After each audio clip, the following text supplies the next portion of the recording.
क्या आप जानते हो सीसीटीवी कैमरे की इतनी ज़्यादा कीमत होने के बाद भी उसकी फुटेज की क्वालिटी इतनी लो क्यों होती है?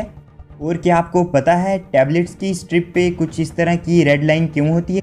और क्या आप जानते हो जब हम रोते हैं तो हमारे नाक से पानी बाहर क्यों निकलता है? कुछ इसी तरह के इंटरेस्टिंग फैक्ट्स जानने के लिए वीडियो के एंड तक बने रहना। नंबर 7, आखिर सीसीटीवी कैमरे में रिकॉर्ड हुई फुटेज की क्वालिटी लो क्यों होती है? जैसा कि आप सभी जानते हो सीसीटीवी कैमरे को 24/7 ऑन रखा जाता है ताकि जहां ये कैमरा लगाया गया है उस जगह की हमेशा निगरानी रखी जा सके। ऐसा होने की वजह से अगर सीसीटीवी कैमरे की क्वालिटी को अच्छा रखा जाए तो वो बहुत ज़्यादा स्टोरेज ले लेगा। इसी वजह से सीसीटीवी कैमरे की फुटेज रेजोल्यूशन को कम रखा जाता है ताकि हमें स्टोरेज प्रॉब्लम फेस ना करनी पड़े। दोस्तों, आपकी जानकारी के लिए बता दूं, सीसीटीवी का फुल फॉर्म होता है क्लोज्ड सर्किट टीवी। नंबर 6, आप अपनी डेली लाइफ में बहुत थोड़े से टाइम को बताने के लिए मोमेंट वर्ड का यूज़ करते हो, जैसे वेट फॉर अ मोमेंट। लेकिन क्या आप जानते हो मोमेंट का एक्चुअल ड्यूरेशन कितना होता है? अगर आपको भी ऐसा ही लगता है कि एक मोमेंट 2, 3 या फिर 5 सेकंड का होता है तो आप बिल्कुल गलत हैं। दोस्तों, एक मोमेंट 90 सेकंड्स यानी कि 1.5 मिनट का होता है। नंबर 5, आपने कुछ टैबलेट पैक्स पे इस तरह की रेड स्ट्रिप को ज़रूर देखा होगा, लेकिन क्या आप जानते हो इस स्ट्रिप का क्या मतलब होता है?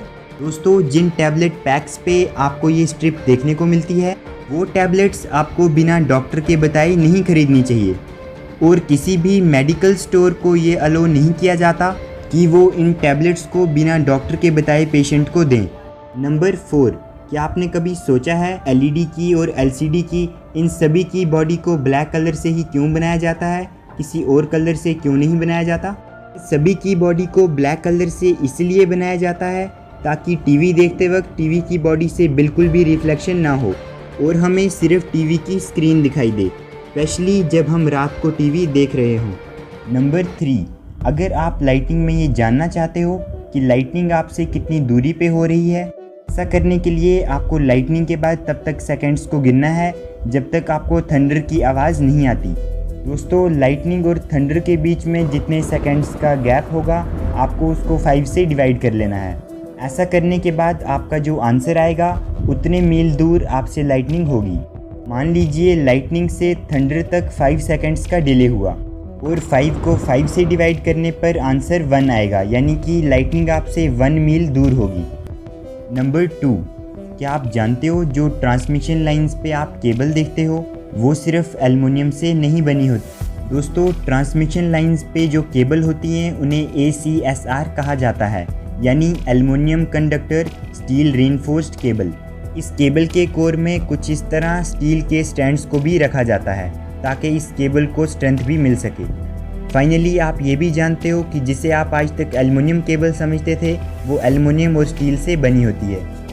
नंबर 1, क्या आप जानते हो जब हम रोते हैं उस समय हमारे नाक से पानी क्यों निकलता है?